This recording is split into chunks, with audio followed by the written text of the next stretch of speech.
Bonjour, je voudrais aujourd'hui vous parler d'un geste que faisait très souvent le philosophe anglais Douglas Harding dans ses ateliers, geste qui symbolisait pour lui l'accomplissement de la vision de notre vraie nature. Ce geste était celui-ci. Vous voyez, il y a un doigt qui pointe vers soi et un doigt qui pointe vers le monde. Pour que la vision de soi soit complète, il faut cette double vision. Alors, qu'est-ce que ça signifie? Alors, vous avez d'abord ce doigt qui pointe vers soi. Ce doigt représente le retournement de l'attention de 180 degrés dont j'ai déjà parlé dans une autre vidéo, et où je disais que dans toutes les traditions spirituelles, le renversement du regard, le renversement de l'attention est vraiment la clé de l'enseignement. Donc dans un premier temps, il faut retourner son attention, retourner sa conscience pour percevoir ce que nous sommes vraiment au centre. Alors, qu'est-ce que nous sommes au centre? Eh bien, vous le découvrez en inversant vous-même votre attention de 180 degrés, et donc en regardant dans la direction de ce doigt. Maintenant, donc, vous découvrez en fait un espace conscient, une grande ouverture vers là, oui, ouverture à partir de laquelle vous voyez l'écran de votre ordinateur ou de votre téléphone dans l'instant. Donc le premier doigt pointe vers cette ouverture, pointe vers l'espace éveillé. La première étape du chemin spirituel, c'est de découvrir cette ouverture. C'est de découvrir ce que nous sommes vraiment au centre. Mais il ne faudrait pas ensuite séparer cet espace conscient du monde.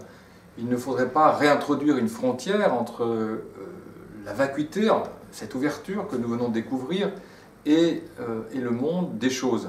Parce que ce serait alors réintroduire une dualité plus subtile peut-être, mais une dualité tout de même entre la vacuité et les choses, et le monde. C'est pourquoi Douglas rajoutait ce second doigt qui pointe vers les choses. Donc il y a un doigt qui pointe vers l'ouverture éveillée, c'est-à-dire pour vous dans cette direction, voilà. Il y a un doigt qui pointe vers l'ouverture éveillée, et il y a un autre doigt qui pointe vers les formes, vers les choses, vers les couleurs, vers les sons, vers les sensations, les pensées, les sentiments, etc. Bref, vers l'ensemble de la manifestation, vers tout ce qui est, vers le monde. Donc voilà comment, en fait, se donne à nous la vision complète. D'une part, un doigt qui pointe vers l'ouverture, et d'autre part, un doigt qui pointe vers le monde manifesté. C'est uniquement avec ce geste que la vision est complète.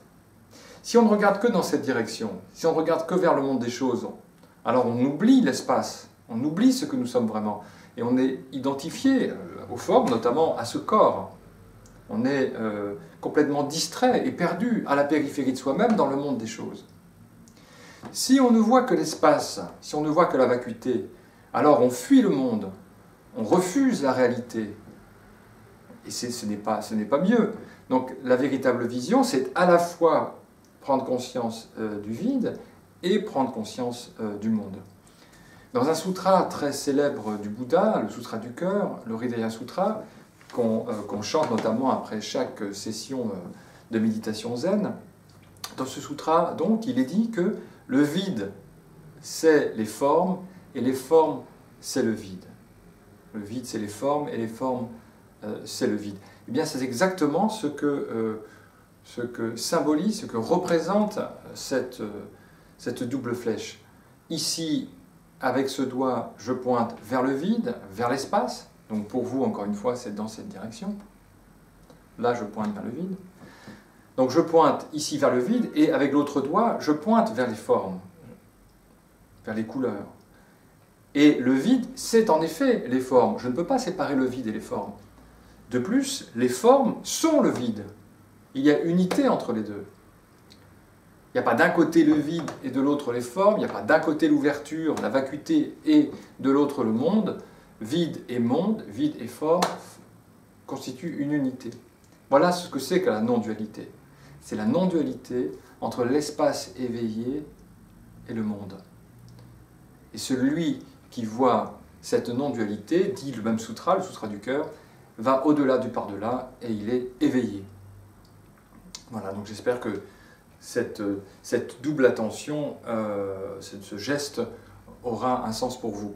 Mais cette vision à double sens n'est pas quelque chose que nous créons, ce n'est pas quelque chose que nous fabriquons avec nos efforts, par la concentration, par l'énergie. Non, nous constatons que les choses se donnent à nous. Ainsi, le monde apparaît déjà dans la vacuité. Vous n'avez rien besoin de faire, il suffit simplement de s'ouvrir à l'évidence et de constater qu'en effet, le vide est les formes et les formes sont le vide. Il n'y a absolument rien à faire, il faut juste être attentif à ce qui est donné dans l'expérience de l'instant présent. Donc, moi je trouve, en tout cas, ce geste de Douglas Harding, ce geste qu'il faisait souvent, extrêmement percutant et il pointe vraiment, ce geste pointe vraiment vers ce que je suis en réalité, c'est-à-dire cet espace conscient qui est le monde.